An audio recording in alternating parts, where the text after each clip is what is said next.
Hello and welcome to Soul Horoscopes AstroXtra. My name is Christopher Witecki, your stand-up astrologer and your friend. We're actually making this video, I'm making this video, for friends of Soul Garden. By friend, I mean you're showing up every day. You're subscribing to us, you're coming to our website, you're clearly working on your soul, you're clearly polishing your soul. You clearly are in the light, as we say as light workers and light keepers. And to my fellow light workers and keepers, I say this. I have some exciting news. I've been studying the planets very deeply, and I've been looking ahead into our future.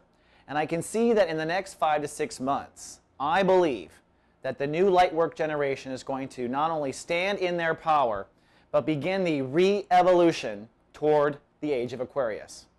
Now that sounds kind of intense, and that may even sound kind of hard to believe, considering what we have endured in the last 8 to 10 years, particularly in the United States, but every nation has been suffering in their own way as well. But looking at the planets and seeing the cycles of the planets, especially in history, the evidence seems pretty clear to me. You see, the key factor is Pluto moving into Capricorn. You're going to get me unplugged today, by the way. This is just a long take. You're getting Chris unplugged. Pluto is about to move into Capricorn. And this has not actually happened for 256 years. It takes that long for Pluto to make one rotation around the sun. Now, the last time Pluto was in Capricorn was actually 1776, the birth of the United States, the Revolutionary War. And not just the United States, remember. France had a revolution, and Great Britain lost their huge imperialistic power over the seas and over the nations. They still had India and other nations for a while, but that was the beginning of the end. By the way, Great Britain is a Capricorn, so when Pluto moved into their sign, they had to rebuild. Capricorn deals with how we control things. Capricorn rules business. I always say a Leo may get the job, but a Capricorn is going to sign the check. So when Pluto, the planet of death and regeneration, enters into the sign of business and control, that means that the way we control things on Earth, whether it's capitalism or communism or democracy or a monarchy, it doesn't matter what our system of control is, that system suddenly has to reinvent itself. And if you look back in time, it always happens. 1776 was the last time. Before that, it was the 1400s. And what happened during that time to re-evolutionize the world was the printing of the Bible in English, the King James Version of the Bible. That gave the common man who read English the ability to interpret for themselves their own religion. It was also the time when Martin Luther staped his little hammered his little proclamation to the church door and really created what is now known as the Protestant Church. It was also the time when people fled Europe to the Americas so they could have freedom of religion. Every time Pluto enters Capricorn in world history, the people in control lose control and new people rise up and control differently. That's why this is an exciting time. And if you look at the next 5 months, you will see literally the ramp up into each light worker stepping into their personal power and taking control of what I call their own sphere of influence. We all have a sphere of influence. You have at least one friend you talk to who looks up to you. You have at least one person that shares ideas with you on the planet. And that person may be me, which is fine. At least we're together. That's what counts. That sphere of influence is more powerful than you think. For instance, if this video gets out to 1 million people, well then all we need to do is talk to 440 people, because there's only 440 million people in the United States. It's actually that easy. We've been made to think that we're under control. It's hopeless. We can't be in control of our own reality. All these things are lies. You know as well as I do that we do manifest our own destiny, that we can have anything we want. God is not outside of ourselves. God is within us, and we don't need any representative to go through, like an organization, a religious organization, or even a government. We don't have to go through anyone to get to the universe. We can log in ourselves. We're a part of the universe. We're a part of God like anyone else, damn it. And this is the time where I think globally you're going to see a social collective consciousness shift. We're not just us, the United States, and people watching abroad. Welcome. We don't have a lot of abroad viewers, but we welcome them. I think we're going to all hold hands and begin to step into the light. Step into the light, Carol Ann. Thinking about Poltergeist. It's funny. So let me lay it out for you. It's pretty simple. Sun in Leo. Sun in Leo is about realizing your power, realizing how fabulous you really are, realizing your true potential. It doesn't mean the world will not necessarily realize it right off the bat. Don't expect to get the CEO job at the end of August 22nd.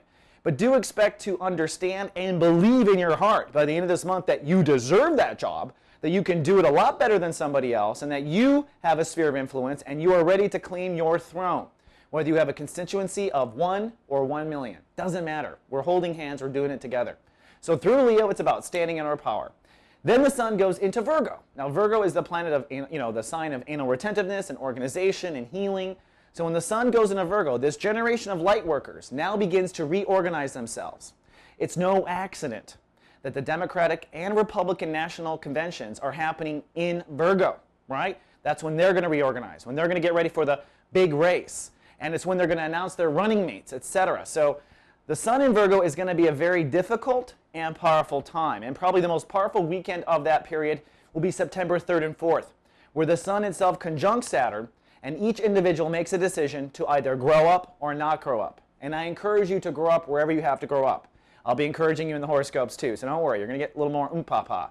But on top of that, Mercury, Venus, and Mars are conjuncting the same weekend. That's thought and action and creativity all coming into one combined force. Those planets will be in Libra. They'll be pushing you to make new relationships and forging new partnerships, while the sun conjuncting Saturn will encourage you to stand up, face your issues, and move on. After 8 to 10 years of darkness, you can get over this little bump with the sun in Virgo. So do not worry and do not let fear rule you. That's how we have been ruled for generations. Then the sun goes into Libra. What's interesting about that time is that'll probably be the most intense part of the presidential race, which is a real symbol of this going on. I mean, watch the presidential race. It really does symbolize not two men running for president, but two energy forces. One who rules by fear and darkness, one that rules by light and hope. I don't have to tell you who is who, okay? Either way, each of those forces will be campaigning heavily in Libra, but Mercury will be retrograde, which means secrets will come out. People will make mistakes that turn into bigger things. And I think with all this stuff going on with the Justice Department and people doing congressional hearings and all this stuff with the Bush administration, you'll probably see the most dirt bubble up during that Mercury retrograde while the sun is in the sign of truth and justice, Libra. Then the sun moves into Scorpio. Now Scorpio is a damn intense time. If you know any Scorpios, they draw their lines. And that's what Scorpios do. They draw boundaries. Scorpio rules sex, death, and taxes. Remember, Halloween is during Scorpio, and it's the only holiday where you can dress like a whore and get away with it or act dead, right? That's Scorpio. They do what they want, and they force you to take sides and pick a side. The world polarizes when the sun is in Scorpio, and I do believe that our country and the world will polarize during that time. And I also think it is no accident that we have Election Day on November 4th with the sun in Scorpio. The world on that day will be divided, truly. There will be a team that's on the hope and light side, and there will be a team that's on the fear and control side. And basically, I think you know what team to pick, but I'll tell you this. I looked at the planets of both candidates, I've investigated their charts, and clearly the universe is sponsoring one of the candidates, Barack Obama. I don't see a lot favoring John McCain astrologically. He is a Virgo, and I actually have a lot of compassion for John because that's a hard transit to run for president under. I mean, I can see that he's been pushed out the stage, that he's picking up where someone really did a shitty job. It's a bad situation. He's set up to fail, and he's doing the best he can. So I have a lot of compassion for him, even though I naturally, usually do not ever vote Republican. Still, I'm a human. I'm a soul. You're a soul. We're not going to get anywhere by condemning people or allowing anger to hurt people. We need to have compassion, even for our opponents in this, because that compassion will aid to their healing. We need everybody's vote, in the end, to change the earth. So be compassionate for Mr. McCain, though I must say I think that it will be Barack Obama, at least looking at it astrologically. And I think it's pretty clear already. The media has chosen him, right? Also, one thing interesting about John McCain, his sun and Saturn are conjunct right now. They began being conjunct in early August, and his Saturn-Sun conjunction ends officially November 5th, the day after our national election. How ironic is that? I think him running for president is his karma transit. So anyways, the sun goes into Scorpio. We pick teams. We kind of cut off the weeds in our soul garden. We go, I can't take this energy anymore. People that rule us by fear, who take our energy, who rule by ego, who rule simply by monetary gain, right? Those people we've got to cut out of our life. We've got to pick a side here if we really want to win.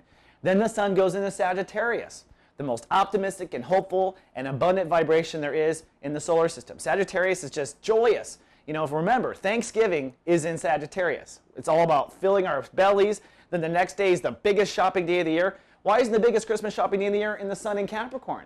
because it's not very Capricorn to go blow money everywhere. It's very Sagittarius. Just throw your energy out there and just run, right? Jupiter has 60 moons, don't forget, and over, I think it's 2,000 Earths would fit in Jupiter. I don't know the statistic, but it's ridiculous how many Earths fit in Jupiter. Jupiter is gigantic. And the vibration of Sagittarius is gigantic. So I think what will happen is you're going to have a winner from the election, you're going to have a loser from the election, and both sides are actually going to use the Sagittarius energy to ramp up, to get their agendas going. Then when the sun goes into Capricorn, it is about the official control. In fact, Thanksgiving is the turning weekend. Over Thanksgiving weekend, Pluto moves into Capricorn, where it will stay for 16 years. It's also light cast day that weekend, and also by that weekend, every planet will be direct. Every planet. There will be no retrograde planets for the rest of the year. Saturn does go into retrograde in late December, but for a good 4-week period there, every planet is on the side of progress moving forward, which doesn't happen often. Watch your astrological history books to find that out. So when the sun moves into Capricorn, each one of us, even on the side of ruling by fear and darkness, each one of us will be beginning to take control over our sphere of influence, stepping up, saying, I'll do that job, I'll be the secretary, I'll be the president, I'll do it, we're going to take control. Then when the sun moves into Aquarius, that is the true point in January, on January 20th, which just happens to be the inauguration day of the new president. That is when we take that control and we move forward into the light with Aquarian values. So as you can see, we have quite a fall coming up. We have a lot of work to do. And if there's any one thing I can impart to you, it's this. If you're born of the light, stay in the light. Stay in the light. Do what you know is right. Do not compromise. Do not move backwards into what you know you shouldn't do. This is one of the few times in life where if you make a mistake, you might miss the bus. You might miss the train. There's going to be a part of the universe that goes forward in the light and starts experimenting with this new power and this new spiritual freedom. And there's going to be a side who chooses the old way and who has to watch other people do well and has to fall into their own darkness and kind of learn from the inside out. Both sides will learn. Do not forget, every soul on the planet is your brother and sister. We're not getting off this planet alive, folks. We've got to all work together. And we're going to keep working together until we get it right. That is the Earth experiment. But what's exciting is, for the first time in all of mankind, I believe the light will prevail. Live, love, be.